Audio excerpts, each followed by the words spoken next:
Hello, welcome to Inside Independent Publishing. My name is Christopher Locke. I am the Director of Membership and Member Services for IBPA, and I'm also the host of the show. Okay, so one quick announcement. Just around the corner is IBPA Publishing University. It's in April.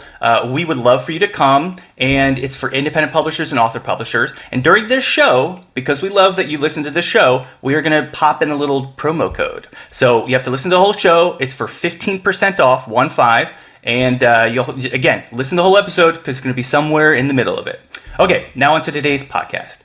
All right, so marketing books can be overwhelming and discouraging. And to make matters more difficult, there are a lot of dependable strategies out there. They're great, and they get a lot of good exposure for your books, but that does not mean that they're going to sell books. So we have Book Launchers founder Julie Broad join us. See, I want to get your name right? Julie Broad, join us on Inside Independent Publishing today and go over some of the best marketing tactics available. And she's going to explain the results publishers can expect from those tactics. Welcome, Julie. Thanks so much for having me. Absolutely. Okay, so the first thing I want to start off with is the difference between marketing, advertising, and promotion. Yeah, I think that's a very important distinction because a lot of people do marketing and then wonder why the book is not selling. And marketing can lead to book sales, but marketing is not necessarily going to directly sell books. And so that often kind of throws people for a loop versus, a promotion usually involves discounting a price or bundling or doing something which the intention is to directly drive sales. And then advertising, there's two reasons in my mind to do ads, maybe three, but an ad should sell books or get reviews. And possibly a third is to grow an email list where you then are going to be selling books off that email list. So I'll give it three reasons. Otherwise, exposure to me is not what you're going to do ads for necessarily. But again, you want to be clear in your goals. So I think that's kind of where we want to start, is understanding your goals of each activity and your expected results. Because just because I've said that, that doesn't mean you shouldn't do marketing, because marketing is an important piece of the entire puzzle. So I'll pause there, see if you have questions, because I can talk about this for hours. So I want to make sure we... Well, yeah, because so what I was going to do is I have like a list of all like kind of the most popular marketing tactics and promotion tactics and advertising and all that. And then I was going to have you then explain, well, which one of those they are, and then also then the results. So the one I wanted to start with is interviews. A lot of people are like, okay, I got to get my author an interview on this show, and then they're going to sell 7 million copies of their book. So can you explain, and if you'd like, you can also split up, a podcast versus a TV show versus like a print article. But what are the results of interviews? Yeah, and this is great because a lot of authors are doing interviews in various capacities as part of a book promotion plan. So the thing with especially media. So media is flashy. It looks great. It feels good. And rarely does it actually directly lead to book sales. And it's that word directly that I want people to pay attention to. I can speak to this from personal perspective as well as from our authors. Myself, when my very first book came out, I did media all across Canada because I'm originally Canadian. And never did I see direct blip in sales after a TV news appearance. However, it led to speaking opportunities where I did sell books at the back of the room or sometimes as part of the speaking engagement proposal. It also led to other opportunities, partnerships, and other situations that led to books. It led to referrals to people from my company where they then bought books before they decided to work with us. For our clients, with the exception of 2020, which did sell a boatload of books directly, but it was a book topic. I don't necessarily know as 2020 as much as it was a nationally hot topic at that very, very moment. And combined with 2020 and a couple other major media, there was a massive, 700, 800, copy blip the next day. But generally speaking, media interviews aren't going to directly lead to sales. Doesn't mean they're not valuable, but knowing they're not directly. But they do open the door to things that will sell books. And they can be very valuable if an author knows how to leverage them on social media and in newsletter lists and repurpose that content. That one appearance can be used in many ways, which over time can lead to selling books. Podcasts are interesting. Podcasts are easy to do as an author. And often the big podcasts aren't necessarily the ones that will do something for an author, but niche. going niche can be very valuable. So a lot of people judge based on the, how many downloads, and it's hard to get really great data on podcasts, but how many downloads. But what actually seems to have better results in terms of book sales and referrals and new opportunities are those very niche podcasts. So if you've got a very specific, like we had a book on tactical lock picking for first responders. So, getting through locked obstacles. The fire responder podcasts and webinars and things like that were all over it. They bought books as part of this. They gave away books. They referred people. But that's such a specific book, and the audience was very specific. Podcasts were small, but it didn't matter because it was like a perfect market message match for that author. So sometimes small podcasts, especially if they've got an active, hungry audience, that can be the perfect thing for all kinds of things. But otherwise, it's a slow burn, right? It's like... Yeah. And I was going to say about that too, I think that's a very good note for marketing and promotion in general, is that concept of everyone's like, I want to get the New York Times to write an article about my book. And then they always are going, oh, I want to get on, Tonight Show or something. And you're like, okay, like just... You can actually literally sell books and more books by doing other things that aren't as well known, but like you said, are very clearly targeted to an audience that wants your book. So I think that's really important to point out. Yeah. Yeah. And it's like the sniper versus the bazooka kind of thing, right? If you go very niche, you're hitting a small market, but you're hitting it right on the bullseye versus, blasting out to everyone. It's really easy to get lost in the messages out there.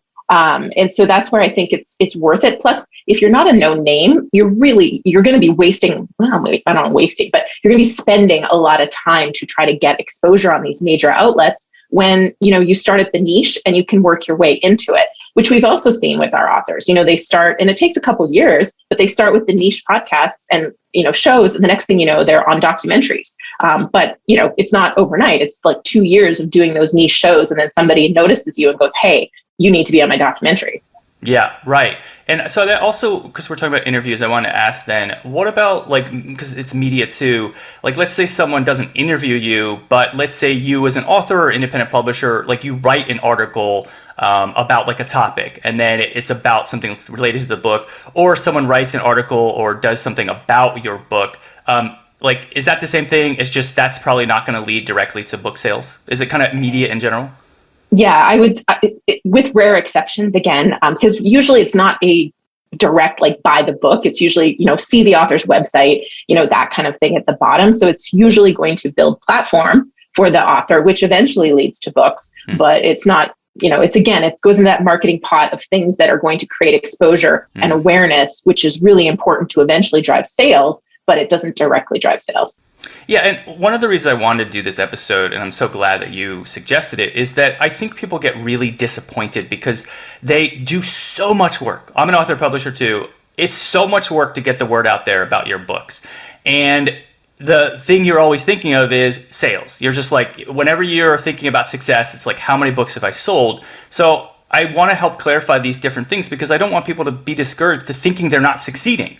It's like you're succeeding, but it's hard. You can't see the results. It's not tangible, but that doesn't mean that what you're doing isn't successful. But anyway, I wanted to point that out because sometimes I feel terrible. I'm like, no one likes my books, but that's not true. Everyone loves my books. Okay. So, all right, let's talk about advertisements. Okay. So first, can you clarify, maybe we may even need to split this up. Like we've got like Amazon, Google, but then like social media. So feel free to split them up if they're completely different results. Yeah. And before I do that, I just want to touch on this sales and marketing thing. Yeah. Sales are a good metric of how your marketing is performing, but there's other metrics to look at. So look at your website traffic, look at your newsletter subscriber list, look at your reviews. So there's lots more metrics. And so a lot of people think sales is the only scorecard, and it's just one of many. So that's just one thing I want to point out before we dive into this next piece. What about if I post a picture of my book and then on social media and how many likes I get? Does that tell me how many people like me in the world? that tells you how much dopamine you might be getting at a given day. But truly, I mean, I'm not a huge social media believer because I know the numbers of how many people click through and, how many of those are likely to convert to anything. So, but I mean, it can feel good. There's value in feeling good. Okay, good. Thank you. Okay. All right. So advertisements, what are those results? Yeah, and I think you're right. We probably do want to split this up, and talk about different kinds of ads that you can run, because Amazon ads is something, your goal there when you're running Amazon ads is to sell books, and you want to get conversions. You want to help Amazon, know your book is going to convert, so they also send you traffic. So that's a very distinct kind of ad. But a lot of other ads, one of the things that we do is every 90 days, we're running a 99-cent ebook sale. So, and then we pay for advertising to that 99-cent ebook sale. And so the advertising, there's so many sites that you can go. But, depending on your genre of book, you can choose different ebook sites and pay for ads to drive traffic to that 99-cent ebook sale at the time. And they usually have lists of their own that they've built that they, these people want the 99 cents in these genres. So that's another kind of bucket of advertising. Then there's also things like Goodreads giveaways, where you're not selling books, but you're driving people to list their book as, they want to read it on their bookshelf. And then also, that you give away copies of the book in exchange for, you hope, reviews. So there's lots of those kind of ads that you can run. And everyone has a slightly different goal in mind. Yeah, well, what's interesting, because I was going to ask you later on about giveaways, and it's interesting you consider a giveaway an advertisement. I think I do. I think that says a lot about then how people should think of it. Because I always think of it as just a way to kind of get people to know about your book, but I think it's actually better for them to think of it as an advertisement. So then some of the things you listed then, like if you did let's say a giveaway, is that like a direct sales thing? Like if you did a Goodreads giveaway, or what is that just more exposure then? We're doing that for the purposes of reviews. And so we're going to measure the results. So for me, I always look at ads as how am I going to measure the results? If it's, marketing's hard to measure results directly, but ads, to me, you shouldn't run an ad if you can't measure the results directly. So for Goodreads giveaway, if we're giving 300 books away, I would like to see at least 30 reviews off that. It's really rare that you'll see 30 reviews off 300, but that's the kind of thing. So I'm looking at how many reviews are being driven from these activities that we're paying for. Because to me, I've seen a lot of people pay to promote a post on Facebook or, those kind of things. Like that doesn't do anything except for get you eyeballs, but there's no way to measure really, it doesn't have a direct result versus a Goodreads giveaway or a free book giveaway. That has a direct, hopefully, result on reviews, which reviews ultimately drive sales. Yeah. So then what about Amazon? That sounds more like a direct sales thing, right? Exactly. Yeah. Okay. And to me, there's also going to be hopefully reviews coming off of your Amazon sales, but ultimately the number one goal of running Amazon ads is to get your book sold. So you're really trying to get your targeting down to find that reader who's going to click on your book and then buy it. Okay. And then what's something like a search engine like Google, what would those ads be for? We don't typically run a lot of Google or Facebook or anything ads for the primary reason that, your conversion cost is almost always going to be higher than the cost of what you're making on the back end. So, because you're lucky if you can get a conversion for $4 to $6 on Google. And then what are you making per book? Most of the time, unless you're selling to your own website, $4 to $6 at best. So I have ads for my own book. I have it set up through Shopify and Lulu. And I run ads through Google to that. And for me, we're converting at 7%, which is a huge conversion rate for, a cold ad, an ad to cold traffic. But still, I'm probably losing $1 or $2 per most books sold. But for me, it's okay. I'm getting their email address and their contact information, which I don't get from Amazon. So that's where I say you've got to know what you're doing and why, because now I'm connecting and building a relationship with somebody who's bought my book, which I can't do in any other platform. So there's trade-offs to every choice. Right. Yeah. Well, so can you then tell me, for you have a lot of different people that you serve, all these different authors. So what has been the most successful in terms of advertisements? Is it Amazon, or where do you run your ads where you're like, wow, those do really well? Well, honestly, it's different for every book, every author. There isn't a predictable one, but Amazon is the best one for driving sales. For that direct pay money, get book sales, Amazon is the best. The ebook sales perform well. We just recently had one of our authors in a book club But that was interesting because it was $525 for the BookBub and 375 copies sold, and it was at 99 cents for that BookBub. So the author is making the money on the other side of the 99-cent deal. But it was like, well, even if they had paid, that didn't make money. So now you're hoping, okay, that didn't make money. So did it generate enough buzz that the book is going to now be shown to more people? So those are some of the things that you wonder and you'll watch for. But again, those, you don't see the direct one-to-one, but BookBub can be very beneficial at times, but I've seen personally it diminishing. It doesn't have the same value that it did 5 years ago. Yeah, and just to clarify in terms of genre, then isn't Book Launchers mostly nonfiction, right?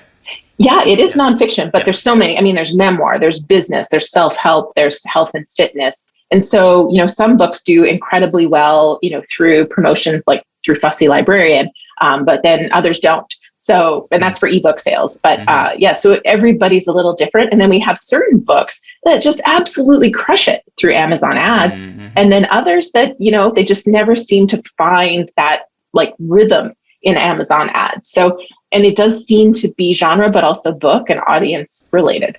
Yeah, and that's something I also tell people when they ask about marketing is, try a little bit of everything, and whatever works, do that. Just stick with that. Because like you said, there is no and if there were, everyone would be selling millions of copies of every book. Yep. You just don't know. You try everything. I think sometimes people put all their apples in one basket, and then they're spending so much money on whatever, maybe something like Amazon ads, and then they're just banging, they're like, it's not working. And you're like, okay, well, maybe you should stop doing that, and then do something else. Okay. And another thing I want to ask then is also in terms of advertising, is it good is it okay to just advertise the book, or does it serve your purpose better if you actually your ads there's a discount for the book, you know what I mean? It's just letting people know the book exists, or you're giving them, you're saying there's not only does the book exist, you can get it for whatever, 99 cents right now. If you're paying to advertise outside of somewhere like Amazon, there should be some sort of an incentive to take action now. That can be bonuses. It doesn't have to, depending on the platform and what you can do with that platform. Like I said, the Lulu Shopify, I have bonuses. So buy the book today and you're going to get, this bonus and this bonus, with this. It also incents people to buy it through that platform versus going to Amazon or somewhere else so that I can continue to convert on that sale. So, that's one way.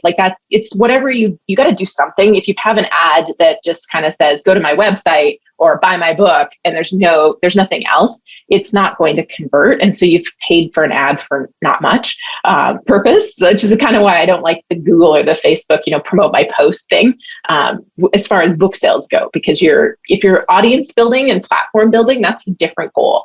And that's why I said, you got to know what your goal is going into this, because everything that you do, it's not that it did or didn't work. It's that it may not have worked towards your goal. And then you mentioned, so about social media, then it sounds like social media is not necessarily for sales. It's more exposure, right?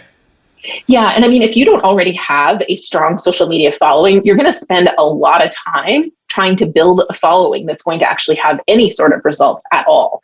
So, for me, if the following is there, great, leverage it, use it for exposure, use it to get more interviews and speaking opportunities, because, podcasters and event organizers love to see that you've got a following that's going to hear about their event or their show through your social media. So there's value in it. But if you don't have it, I would say build relationships with people who have your audience in their audience, and, spend your time out there kind of connecting with people and running things that are going to, have more direct results on your sales versus the hours and hours that go into social media for, like I said, a dopamine hit.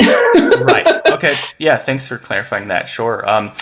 Okay. So let's then move into promotions. I know you talked a little bit about it, but you mentioned BookBub. So where are the places that people would do promotions other than BookBub too? Well, again, it depends on your genre. For us, we only do kind of paid ads, like promotion, like 99-cent promotion book deals once a quarter. And we usually pay through a variety of different sites. We're always testing new ones. Fussy Librarian is kind of our consistent. It generally produces the best results for most of our nonfiction. But then There's actually a really great list of ebook sites on Kindlepreneur. If anybody's interested, you can probably just search Kindlepreneur ebook sites, and he did a great list of free sites as well as paid book promotion sites. And so sometimes if the 5 that we're running normally are getting stale, then we'll go there and see what, like, there's free Booksy. I don't know them all off the top of my head because we're always rotating and testing. But that's the other thing, is to, like, kind of like what you've said already, is never assume that what worked last time is going to work this time, and test. So test new things constantly, because something, like I said, BookBub used to work beautifully if you got accepted into a BookBub deal. It was often a guaranteed 1,000 book sales, but now it's definitely not. So you want to be testing and kind of evolving, and there's always new sites coming out. So that's kind of the main thing that we do. We've played with BookBub ads a little bit, haven't really got it grooving really well for the books yet. It's kind of something that we dabble in to try to get it figured out, but it's not something that we've had consistent results in. But those are kind of the main things that we do as far as paid promotion. The other thing some of our clients do with their books is they bundle. So they'll bundle their own, or they'll bundle with other authors, and they'll, whether it's at an event where they might be, they might say, okay, you buy my book and you get this book free, or buy these 2 books for $25. They'll bundle. And so that's kind of another way to promote and add value to getting that sale today, because you're not going to get that bundle anywhere else. Yeah, and is it normally a bundle with that same author's other books, or do you sometimes bundle with like other authors that are like the same themes or something? Both. And I can't always talk about what our authors have done because it's not, they're their own entity. But for myself, I had a book on real estate investing, and I had a colleague who had a book on RSP, which is kind of like 401k investing. And he gave me his books. He had a whole bunch of books, and he's like, here, if you can do something with these. And I bundled them when I was speaking and sold our books together. And it went way better than just selling one book. Like the one book for 20 versus the 2 books for 30. The 2 books for 30 just crushed it. People wanted both books because they were related. So I think that's the big thing, is if they're very easily correlated, that can be a great opportunity in many capacities, online or in person. And I think people love getting a deal.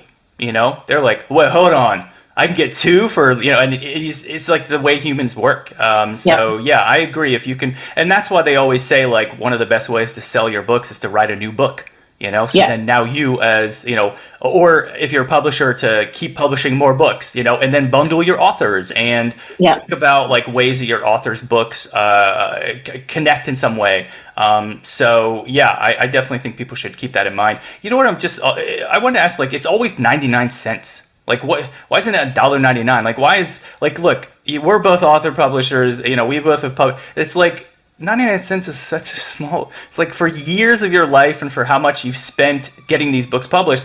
Why is the norm? Like, to get people to buy books. Here's for $1. How did that happen? I wish I do. I wish I knew. I would like to torture that person who first created that. But, we tested $2.99 and it just doesn't do what 99 cents does. And so unfortunately, 99 cents is where we continue to go. And a lot of these promotion sites require you to sell your book for 99 cents and for it to be not have been discounted for 30 or 60 or 90 days prior. So, you kind of get pushed into that if you want to go through some of these promotional sites.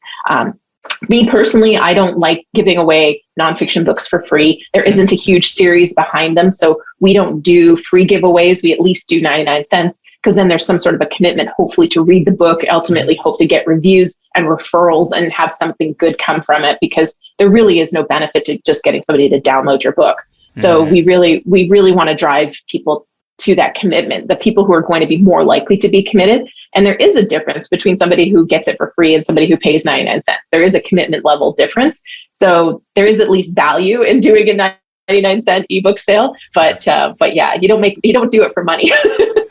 Nope. I think you don't publish books for money. That's what I've so far found. That too. Okay, so we mentioned giveaways. So we've got Goodreads. There's also KDP Select. They have giveaways. But you mentioned like for your nonfiction books, you don't as much love the giveaway thing. But I don't know. Can you just talk a little bit more about giveaways? And you treat them as advertisements. So it seems like you think giveaways do lead to book sales, though, not just like exposure. Or tell me more.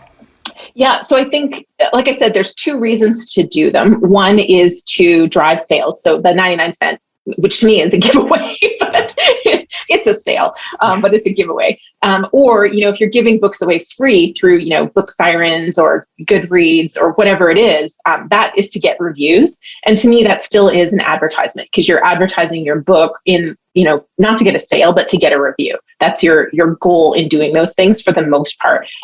It can lead to sales, so there's benefit, but that's, to me, anything that can lead to sales but doesn't directly is marketing. But there are advertising reasons to, like I said, the other reason to run ads could be to download your free ebook, to give them your email address, which then in your email, you then are going to be selling them your book. Those are all reasons to run ads. You can track your metrics for the most part on those. So you're able to see the results of your ad, whether it went to your goal. The challenge for some people is they're running ads for the wrong reasons. And it's kind of like marketing, right? They're thinking marketing is going to directly lead to book sales. If you're running an ad, you want to know whether this goal is, newsletter signups, so you can track that, or your goal is reviews, so you can track that, or your goal is sales, and not confuse them, because that's where that leads to disappointment. You also can't adjust your strategy. And that's something we haven't touched on yet, which is you want to be tracking things as much as possible so that you can go back and go, what worked? So I can do more of that. What didn't work? So I can stop doing it. And, what kind of worked, but kind of didn't. So maybe I need to go back and look at, is it a metadata problem? Is it an audience issue? What can I adjust so that maybe that thing that kind of worked, but kind of didn't can become something that really works? Right. Yeah. And I also will mention, we were talking about like giveaways and such. Like I run the IBPA NetGalley program at IBPA. That's another great place to post your book. You give people a free download, but then, like you said, there are expectations. You want reviews, but then also as a publisher, you get all kinds of amazing data to see why did people, because they ask questions when someone downloads a book. Why did they? Was it the description? Was it the cover? So it's really helpful. And Book Launchers does NetGalley a lot too. So clearly, I know that you all must get some great value out of it too. Yes, thank you for mentioning that. I'm not the one that does all those things, so sometimes I forget some of all of the programs that we're in. But and we run some of our authors through NetGalley, and you're right. And NetGalley also has the added benefit of editorial reviews. So now we're going to have those reviews that are different than the Amazon customer review, but editorial reviews are just as valuable because you can put them on your media kits. You put them in that the Amazon section that goes above, below your book description, but above the customer reviews. So there's lots of value in doing those too. But it also does give you that feedback. And sometimes we've gone back and gone, whoa, like there's a problem that none of the editors flagged with this book. Yeah. So. Yeah. It's like, in some ways, it's also kind of like beta readers, like these are people that you're going to find out very quickly. If you get 50 thumbs downs on your cover, you're like, oh, we need a new cover. So when we were talking about this episode, you mentioned about paid ads for reviews. Is that what this is, or is that something different? Yeah, paid ads would be NetGalley. Okay. We also do Book Sirens, and there's one other site that just slipped my mind. I had read about it, or I read in my notes this morning, and it slipped my mind. But that's some of those sites. So we pay them to submit it to their audience, and then their audience can say, yes, I'll review it, and then they review it. And some of them have a really good setup in that you can only download one book at a time, and you can't get another book until you've written that review on that book. So you can really drive reviews for that. And some of them, we get 4 or 5 reviews from a $20 ad, and they go to Amazon and usually post to Goodreads as well. But then other times the book will go and nobody will pick it up to read. So that's why I say it's very different, depending on which book it is. And there isn't always rhyme or reason. And we've also tested day of the week because we think that has an impact on when the books get read too. So there's lots of things we're testing and playing with. Yeah. Yeah, that's the problem. It's, even down to little details like that. You're like, oh, we posted on a Saturday. You did a Saturday. And you're like, people just review this book. Hello everyone! As promised, I'm revealing the IBPA Publishing University discount code. It's going to give you 15% off registration. Again, that's 1515.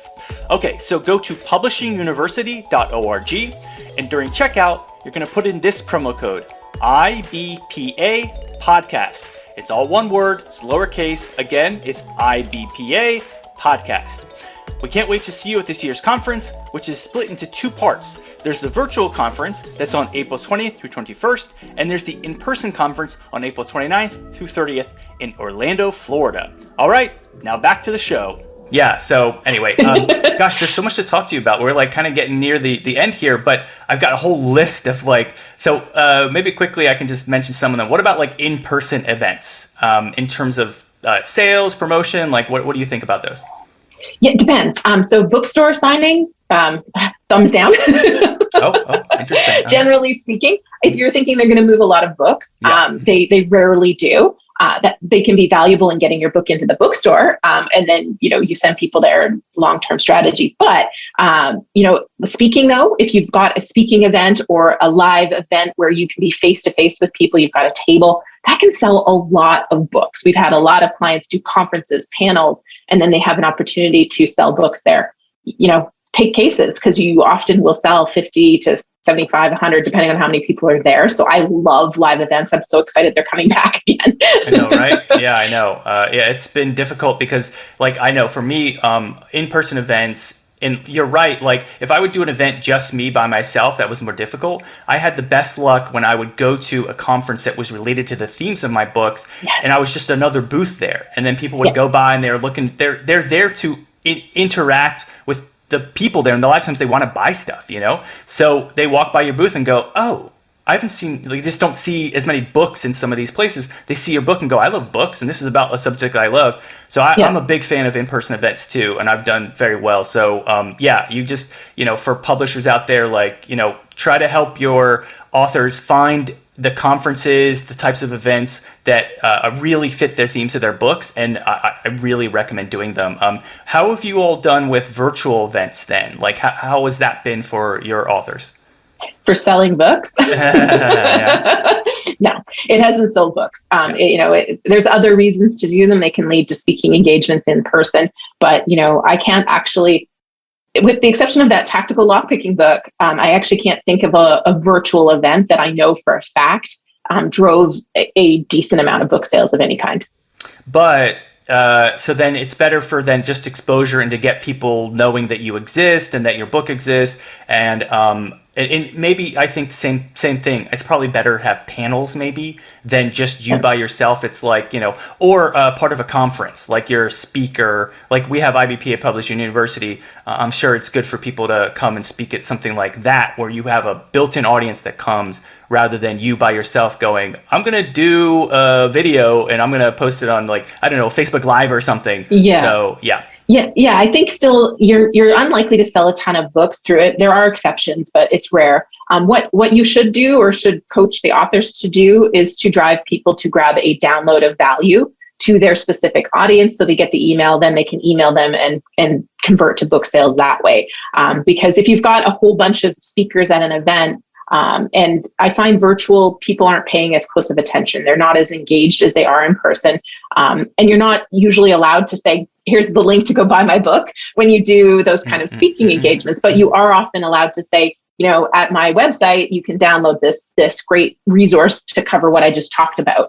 And then now you've got the opportunity to sell books down the line. So it's a great platform building opportunity, virtual events. And so there's still value in doing them. But I wouldn't try to sell the book off that appearance. Yeah. Well, tell me that term again. You said download of value? Yeah. So, people call it a reader magnet, a lead magnet, all kinds. But, to me, it's something. I usually offer something that I've talked about that's of value. So, you can go to this website, download this thing of value, and now we're connected. That's kind of the way to do it. Okay. Thank you. So, like I said, we're running low on time, but I want to talk about, I want you to tell us about book launchers. I think you all are great. I know Sarah through a writer's group. She's great. Yep. So, tell us about book launchers, how people can learn more about you. Yeah, for sure. So actually, I'll do what I just suggested people do. So you can get a great download on how to sell books, which is at booklaunchers.com/game plan, which is your game plan to sell 1,000 books for under $100. And so that's just a great example too of just driving people to somewhere to download something. Now you get my email. But Book Launchers, we help nonfiction authors write, publish, and promote nonfiction books. They keep all rights, they keep all royalties. We're really service. We kind of look like a publisher, but we're not. Our authors retain all rights and royalties. And I have a phenomenal team. So Sarah is our book marketing manager. She's awesome. And yeah, that's what we do. And that's where you can go to learn more. Well, and also what I like is we get a lot of members who they feel lost. There's so much to learn about publishing. I'm an author publisher too, and I was so overwhelmed. And the problem is you don't know what you don't know. And I look back and I made a lot of mistakes, and I'm like, oh, if I had only known. But it's okay because there are places like Book Launchers. This is great because you all really help shepherd people through the process. And if you're overwhelmed, then you all give people an opportunity to just you have the knowledge, and rather than going through like you saying like a publisher versus like a service provider, like a publisher, you still have to they have to accept you or whatever, but you all have all the know-how, but then you're a service, so then people can pay you the money for your knowledge, and then they can still get their book published. So so anyway, I like Book Launchers, and congrats. I mean, you founded the company, so congrats on all your success. Thank you.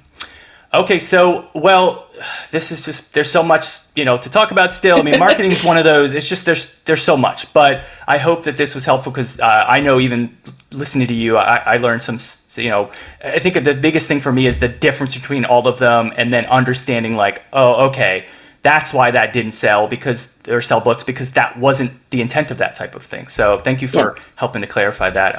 IBPA does have a lot of helpful marketing programs. So make sure to go to our website, ibpa-online.org, and we have a store. So check those out. And each one has different types of one's the library market, how to get into bookstores. As I said, we have the NetGalley program. And also, don't forget, publishinguniversity.org. I know you're not going yourself, Julie, but you have some of your team going, so I can't wait to see them there. Please make sure to subscribe to this podcast. And every Thursday we drop a new episode. So this one will be the day that you download it, but there's another one then the next Thursday, Thursday of the month. And Julie, I can't tell you how much I appreciate it. Anything else you wanted to add? No, I mean, we love IBPA. And if you guys see Book Launchers, please say hello to Sarah at IBPA University. But we're really excited to be there and to be doing things with you guys. It's fun. Yeah, and thank you so much for sharing your knowledge. You're clearly, someone that you just know a lot about how this works, and it's something that people feel confused about. So thank you for helping to clarify everything. So thank you, everyone, for listening, and make sure to listen again next month. Have a great day.